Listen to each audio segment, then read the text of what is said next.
For dentists, income risk is very real. Clinical work is physical, precise, and closely tied to the health of the practitioner. When illness or injury interferes with the ability to practice, even temporarily, the impact can extend beyond income to patients, staff, and the stability of a practice. Today's episode looks at disability insurance for dentists through lived experience. My guest is Dr. Eric DeHunt, a longtime dental practice partner, educator, and clinician and client. With decades in practice and leadership roles in dentistry, he brings a grounded perspective on what it means to protect income with your hands. Health, and focus are central to your livelihood. Dr. DeHunt is a partner at Greenwood Dental Associates here in the Denver metro area, specializing in comprehensive, restorative, and aesthetic dentistry. He has been named a 5280 top dentist every year from 2009 till current. Dr. DeHunt trained at the University of Michigan and completed a general practice residency at the University of Colorado.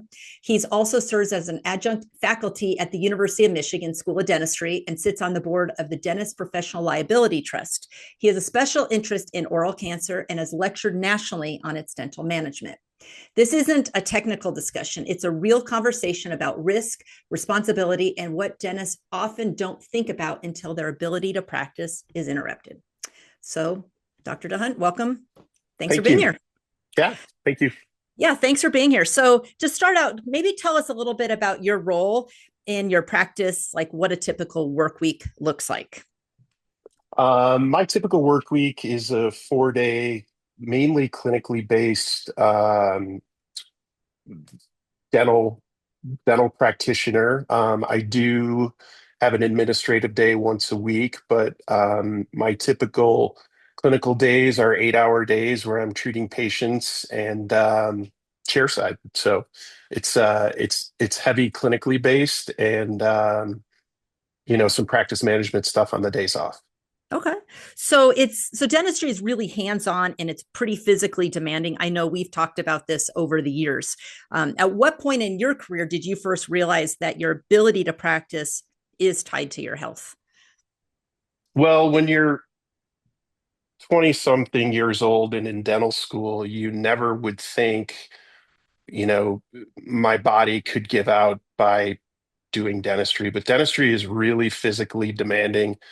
And I guess somewhere in my early 30s with some neck issues and some back issues, I started to realize, this profession could take a toll on your body. And and as you age, that only multiplies with time. So yeah, it didn't take long, 10 years, and I started realizing that this is my physical health is really important to my ability to practice.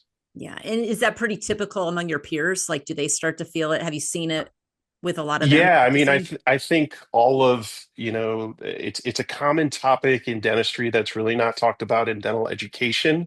It probably is talked about more now than it was certainly when I was in school. But yeah, I mean, I don't think I'm, you know, I think I'm the norm. I mean, I think all sorts of physical issues can occur as a result of doing dentistry every day. So you work with a lot of dental students. Is this Correct. something now that you're kind of on the other side? Do you see it in a different Yeah, perspective?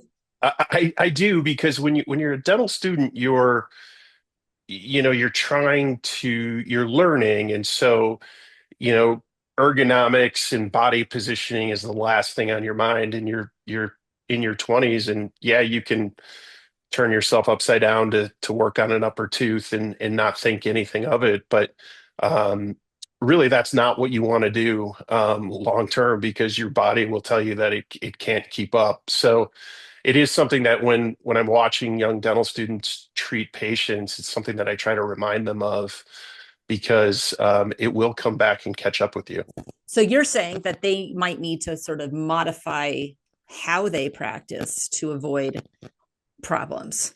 Yeah, I mean, I think some of the biggest advancements in ergonomics that have come about are, obviously magnification, lighting. Now there are ergonomic loops, which are basically 90-degree loops. So you can, when you're working, you're looking straight forward. That takes all the pressure off your neck.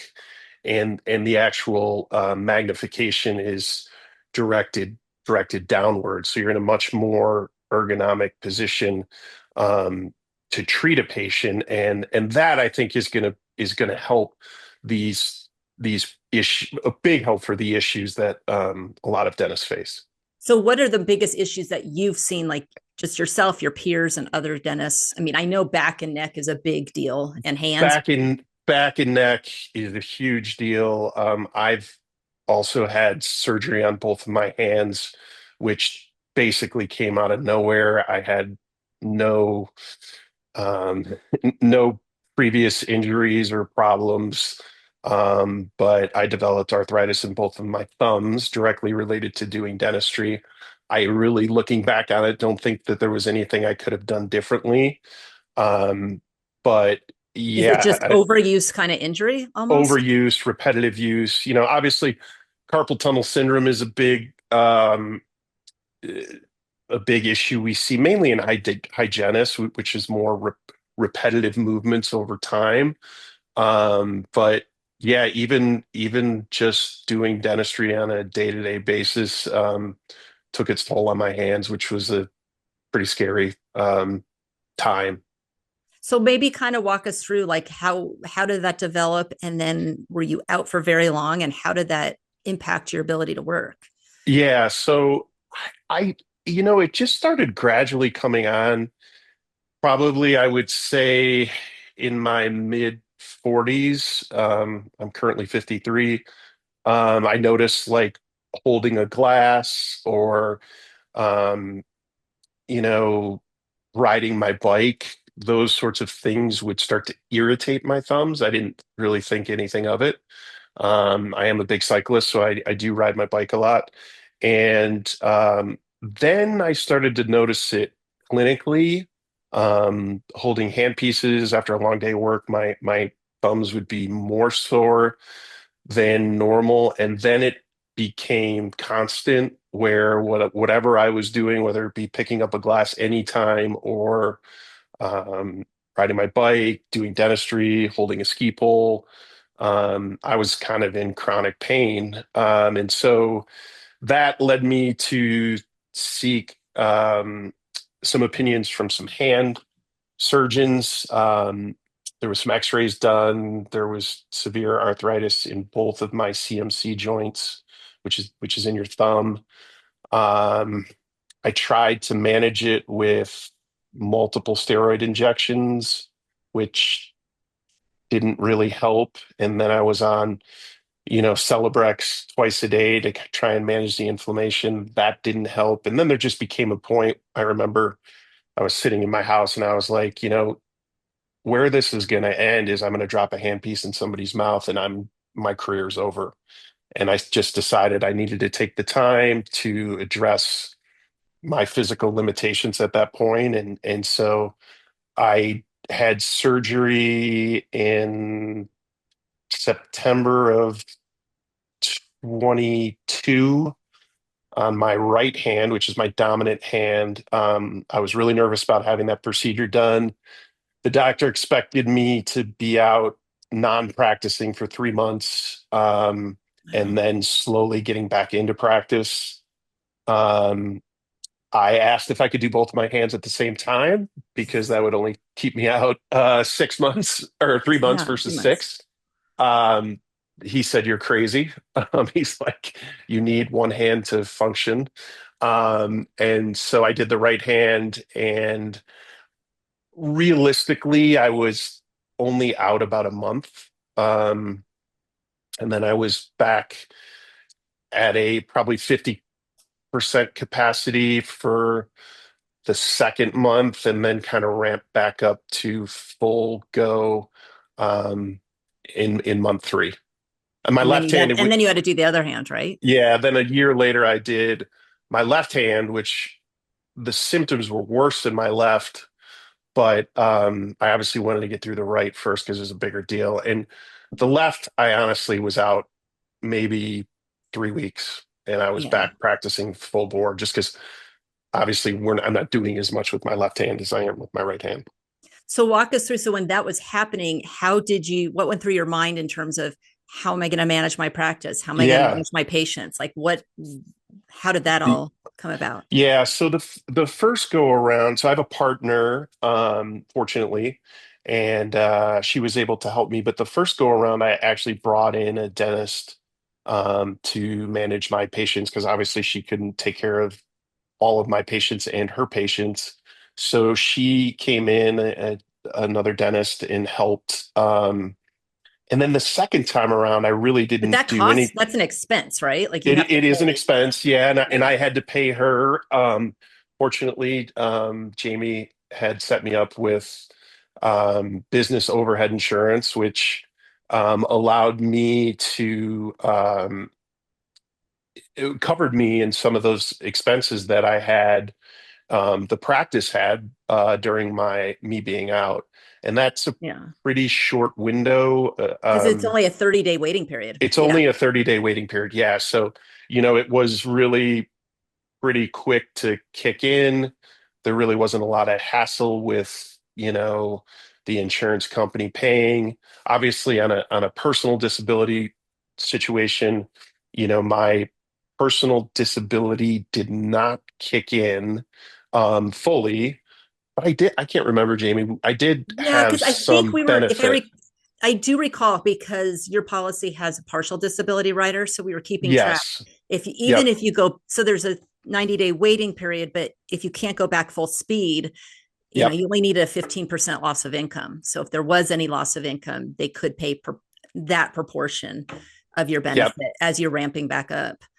Yep. But Yeah. those are those insurance policies that you kind of pay for and you never really think that you're going to need them. But, I'm here I am, sort of 30 years into my career and I'm exercising them Yes. already, unfortunately. But no, it was helpful to have that. It was sort of peace of mind too that, from the especially the business overhead from that perspective, I wasn't going to be putting a tax on the practice more so than with me being out. It helped kind of soften the blow a little bit for the practice Yeah. itself. Well, because as a business owner, you still have to pay staff, you still have to pay rent, Yep. you have to keep the lights on. I mean, you have to do all of those things. And if you're absent, at least Yeah, and I theoretically, certainly with the way that things are in dentistry right now, staffing was a big issue. I mean, I did not want to say to my staff or my assistants in particular, or hygienists for that matter, hey, I'm not going to be here, so you guys, I need to cut your hours or things like that. I mean, good staff is really hard to find. My staff's been with me for a really long time, and so I was able to pay them through that time where I was out of the office. yeah. So, what point when you were early in your career did you look at things from a business perspective versus just an individual perspective? Because I remember Uh, early on, you got that overhead policy. yeah, earlier on in probably in my early 30s, I mentioned that I had some neck and low back problems. I had numbness in my index finger on my left hand, and so I was, had an MRI and also had some pretty significant degeneration in my spine. And I was talking to surgeons. They were saying, hey, it's pretty likely that you're going to need a fusion at some point, which is a huge surgery. And so I started to realize then that, hey, I need to be covered um, as much as I possibly can, just Yeah. in case something like And that every happens. opportunity you had, you increased it because you knew that Yeah. someday. So, I mean, so I think sort of the rule was, or the lesson to be learned is when you first got that policy, get as many increase options as you can. So when you Yeah. first got that policy, you had none of these issues.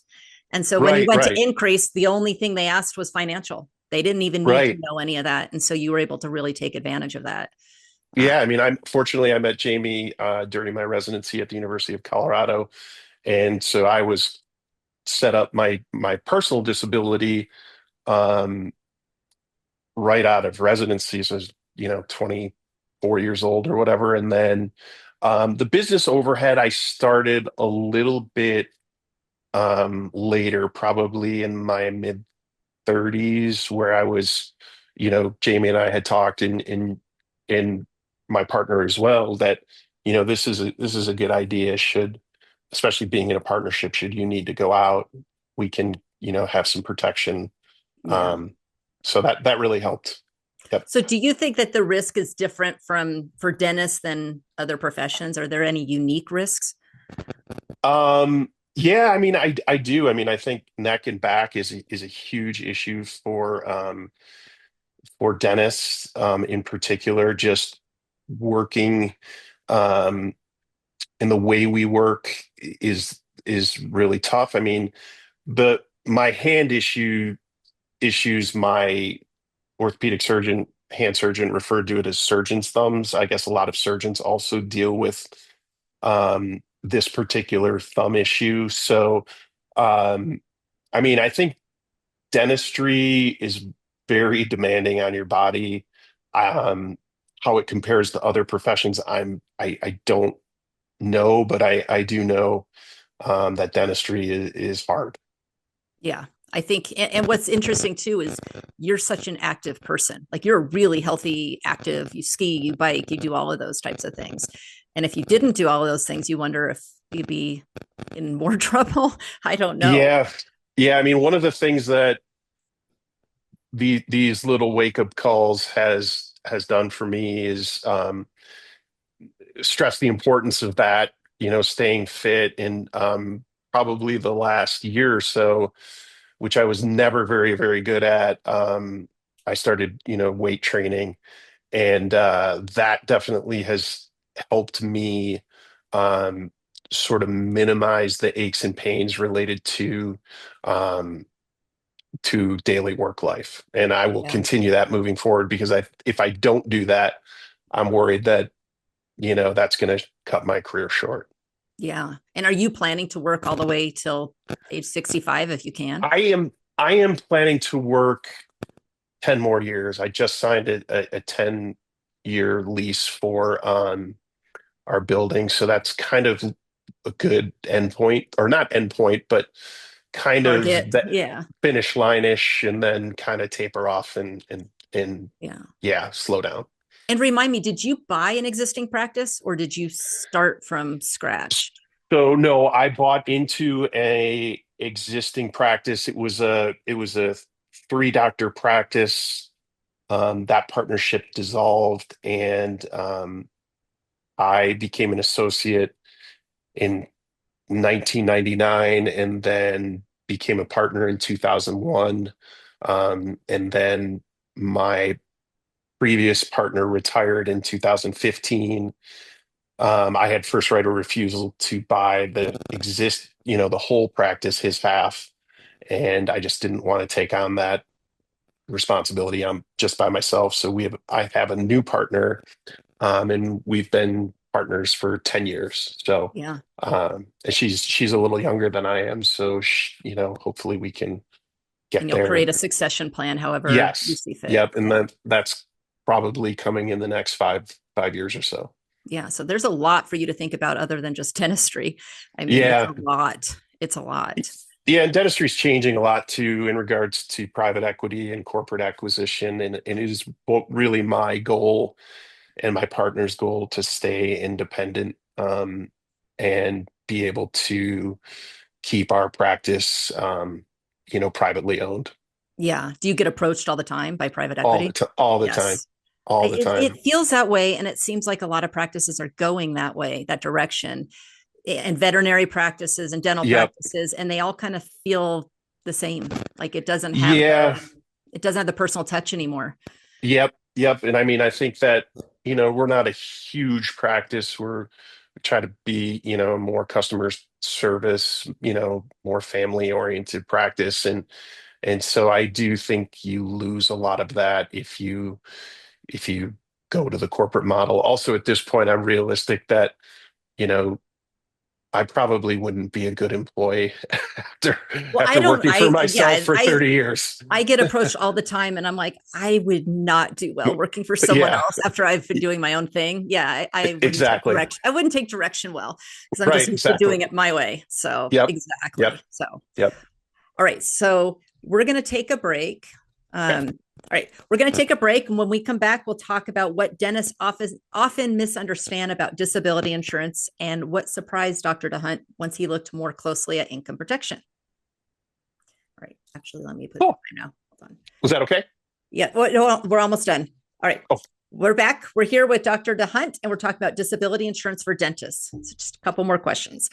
So once you dug into the disability insurance more deeply, was there anything that surprised you about how it actually worked? Like, so you had to actually file a claim.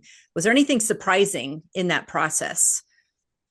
um, not really. I mean, it's a lot of paperwork. And you just have to, you know, cross your T's and dot your I's. They want, you know, A proof lot of and financial a documents. lot of Yeah. financial, a lot of medical documents. Um, I have two separate disability policies. I have a guardian policy and a principal policy. I would say that guardian was a little easier to work with than principal, but neither one of them were really difficult. I don't know. My business overhead, I think, is also through guardian, I maybe. think so. Yeah. Yeah, and so um, no, I mean the claims adjusters were really pretty friendly and helpful, and it wasn't, I had a lot of free time on my hands, so I could dedicate the time to Yeah, but do you've what they got a asked me lot to of do. other things on your mind. The last thing you want to do Yeah, is be piled on paperwork. You're focused on your health and your surgery and everything else. So you that's don't want to true. have to deal That's with that. true. Yep. So, so dentists often hear the terms like own occupation. Did that kind of come into play for you at all? It didn't, but it certainly, crossed my mind. When I met with my surgeon originally before my first hand surgery, I mean, one of the questions he asked me is, do you want to continue to practice? And because based on my x-rays and my my symptoms, he felt like this could be a permanent disability. Oh, Um, wow. and so, That's got to be terrifying for a dentist. yeah, I mean, my answer to the question was yes, but that certainly, made me think about, well, if this is it and I can't practice dentistry anymore, you know, what would I do? And you But it could, I was mean, you do teach. So, right. so in your case, if something did happen and you couldn't go back with your hands, you could full time teach, assuming that you're teaching without using your hands. You're doing more classroom clinical stuff. Right, So, right. and that income wouldn't offset your benefit. Correct. And it was nice to know that, you know, that I had that own occupation rider in my policy, and that so, if I couldn't practice dentistry and wanted to do something totally different, I still would be covered. Yeah. So if Yeah. you were speaking to younger dentists, like, you're around a lot of these dental students, what advice would you give them? Well, first and foremost, I would say take care of your body because it is really important, and um it is how you earn your income. Second, I would say protect your income by, getting the right insurance so that if something does happen, you have sort of a backup. And yeah, I mean, those are the main things that I would say. It's not, again, I remember being 25 years old and people talking about ergonomics. I'm like, ergonomics? What are you talking about?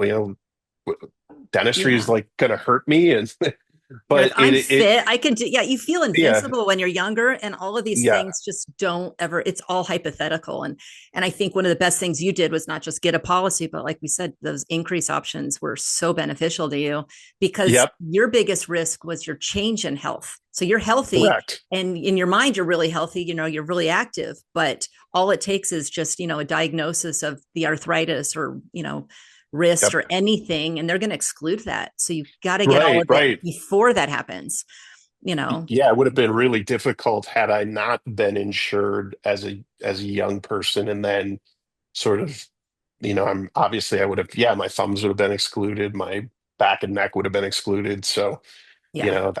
it was really beneficial to have those policies early on in my career. Yeah. Well, I'm glad that that was beneficial. I'm glad that it was relatively, painless and you weren't out too long, but it did pay when it was supposed to. So I Yep. really appreciate you coming on, sharing your story and your perspective. So thank you. Well, I appreciate you having me prepared and prepared from the beginning, so that it's nice to know that should something go wrong, I'm covered. So thank you. Yeah. You're welcome. Thanks, Eric. All right, have a good day. All right. Take care.